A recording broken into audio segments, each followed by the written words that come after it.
हो गया वो बड़ी नहीं है 2 के अच्छे बीएमसी का है ना। महानगरपालिका चोर है भाई चोर है महानगरपालिका महानगरपालिकेच्या भ्रष्ट अधिकाऱ्यांचं करायचं काय। हा ब्रिज 2 वर्षापूर्वी पीओ निघून सुद्धा याची डेडलाईन संपत आली असताना सुद्धा 4 आणे काम झालेलं नाही। या कामामध्ये महानगरपालिकेने त्या सदर कॉन्ट्रॅक्टरला 75 लाखाची देयकं दिलेली आहेत। आज आपण बघितलं तर हा एवढा जो तात्पुरता ब्रिज आहे एवढा घातक आहे की लहान मुलं याच्यानं जातात येतात। त्यात दुर्दैवाने कोणती दुर्घटना घडू नये म्हणून वॉर्डचे आपले जे एक्झिक्युटिव्ह इंजिनियर आहेत अनिल जाधव यांना आम्ही बोलवून दाखवलेलं आहे। त्यांनी आम्हाला आश्वासन दिलं आहे की आज हे तात्काळ म्हणजे जे सेफ्टीची म्हणजे त्याची जी आपण सुरक्षा ही ब्रिजची वाढवणार आहेत त्याला पत्रे मारणार आहेत दोन्ही बाजूला, कारण लहान मुलांची ये जा चालू असते 24 तास हा ब्रिज चालू असतो। आणि त्या कॉन्ट्रॅक्टरवर कारवाई करण्यासाठी उबाळे म्हणून जे AC आहेत ब्रिजचे त्यांना एक्झिक्युटिव्हना अनिल जाधवांनी इन्स्ट्रक्शन दिलेले आहेत, ते पत्र देणार आहेत। म्हणून आपण हे तात्पुरतं स्थगित करतोय, आंदोलन बंद करत नाहीत। जर आम्हाला दिलेल्या सुरक्षा व्यवस्था जर झाल्या नाही तर हे परत आम्ही आंदोलन ह्याच्यापेक्षाही उग्र तऱ्हेने आम्ही करू एवढं आम्ही त्याच्यासाठी त्या कॉन्ट्रॅक्टरला ब्लॅकलिस्टेड करण्यासाठी आम्ही आंदोलनात आम्ही मागणी केलेली आहे। ह्याच्यानुसार त्याला मेमो दिला जाईल आणि त्याच्यानंतर त्याच्यावर पुढची कारवाई करून त्याला ब्लॅकलिस्टेड केलं जाईल। जर बीएमसी महानगरपालिकेने ऐकलं नाही तर मनसे स्टँडने त्याला 100% आंदोलन केलं जाईल। हे आम्ही स्थगित करत आहोत, आंदोलन मागे घेत नाही आहोत। स्थगित याचा अर्थ हे आंदोलन पुन्हा घेतलं जाईल, त्याच्यावर जर कारवाई झाली नाही त्या कॉन्ट्रॅक्टरवर तर याच्यापेक्षाही उग्र आंदोलन महाराष्ट्र नवनिर्माण सेना हे घेईल। हा जो देवनाथ कॉलनीतला A ब्लॉकचा ब्रिज आहे तो प्रभाग क्रमांक 141 मध्ये मोडतो।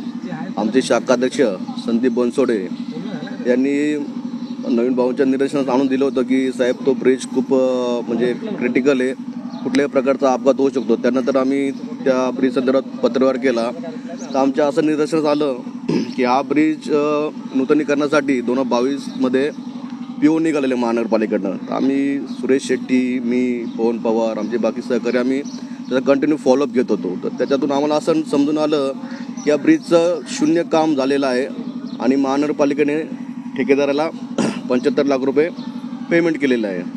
तर आम्हाला प्रश्न हा पडला की जर शून्य काम झालेलं आहे आणि महानगरपालिकेने 75 लाख रुपये जर ठेकेदाराला दिले तर ते महानगरपालिकेचा असा कुठला नियम निघालेला आहे की ठेकेदाराला न काम करता पैसे दिले गेलेत।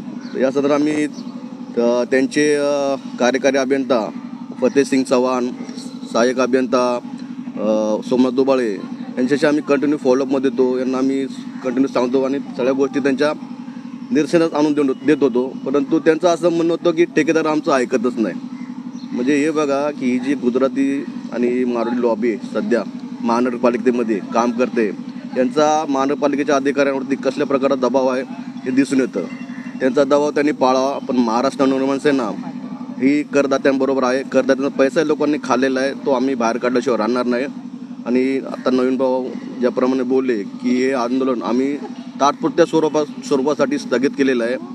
आता पोलीस प्रशासन आले होते, देवना पोलीस स्टेशनचे वरिष्ठ पोलीस निरीक्षक आले होते, त्यांच्या सांगण्यानुसार आम्ही त्यांना सहकार्य करतोय, महानगरपालिकेच्या अधिकाऱ्यांना पण सहकार्य करतोय। महानगरपालिकेचे अधिकारी आम्हाला लेखी स्वरूपात हे निवेदन देत आहेत की हे लिहून देत आहेत की ही जी काय बाकीच्या गोष्टी आहेत पूल हा आम्ही काम चालू करतोय आणि ठेकेदाराला काळ्या यादीमध्ये समाविष्ट करतोय असं त्यांनी सांगितलेलं आहे। तेव्हा आम्ही आता सध्या तात्पुरत्या स्वरूपात हे आंदोलन स्थगित करत आहोत। त्यांचं निवेदन त्यांची बोलतात ना की त्यांनी आम्हाला जे निवेदन दिले किंवा आम्हाला जे सांगितलं किंवा तात्पुरत्या स्वरूपात आंदोलन स्थगित करा, आम्ही तुमचे कामं करू देतो।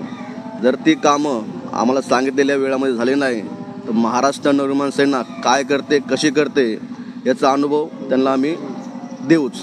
अनेक लोकांच्या माझ्याकडे तक्रार आलेल्या, त्यामुळे मी वरिष्ठांना पण सांगितलं, तर वारंवार आम्ही फॉलोअप घेत होतो। जर यांनी काम केलं नाही तर आम्ही नाल्यामध्ये उतरून काम करायची तयारी ठेवणार आहोत।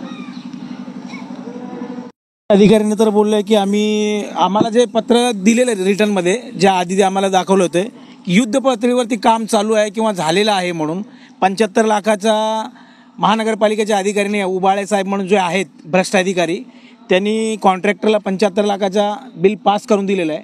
जागी जेव्हा आमचे शाखाध्यक्ष संदीप बनसोडे आणि स्थानिक उपविभागाध्यक्ष सचिनभाऊ ससाणे यांनी जेव्हा माहिती घेतली, तेव्हा माहिती घेतल्यावरती सगळेजण आम्ही जेव्हा बघितलं त्या ठिकाणी 75 रुपयाचं सुद्धा काम झालेलं नाही. तर आम्ही ठरवलं महाराष्ट्र नवनिर्माण सेनेच्या वतीने की आम्ही जनआंदोलन घ्यावं म्हणून. आज जाधव साहेबांनी येऊन आश्वासन दिलं आहे की आम्ही लवकरात लवकर त्याचं काम सुरू करू. जर ज्यांनी ज्या शब्दानुसार त्यांनी जे शब्द दिलेले आहे की आम्ही काम सगळं तयारी करू म्हणून, जर वेळेनुसार जर झालं नाही तर महाराष्ट्र नवनिर्माण सेनेच्या वतीने कॉन्ट्रॅक्टर आणि महानगरपालिकेचा अधिकारी यांच्या दिंडी नाल्यामधून काढल्याशिवाय आम्ही गप्प बसणार नाही, एवढं सांगू इच्छितो. स्थानिक शाखा अध्यक्ष सचिन ससाने आणि उपविभाग अध्यक्ष सचिन ससाने यांनी 2 वर्षापासून ह्या गोष्टीचा फॉलोअप घेतात ते ह्या विषयावरती, तरी कुठलाही त्यांना आजपर्यंत कुठलाही आम्हाला त्याचा रिस्पॉन्स आलेला नाहीये. त्यामुळे आता आम्ही हे ठरवलेलं आहे की जे आता जे भाऊनी जे सांगितलेलं आहे, जर आता आम्हाला त्याचं त्यांनी हे नाही दिलं तर आम्ही खळखटाक आंदोलन करू मनसे स्टाईलमध्ये. ते तर आम्ही सर्व राजसाहेबांचे कडवट समर्थक आहेत. राजसाहेबांचं रक्तच सळसळते आमच्या अंगात, तर ते नारी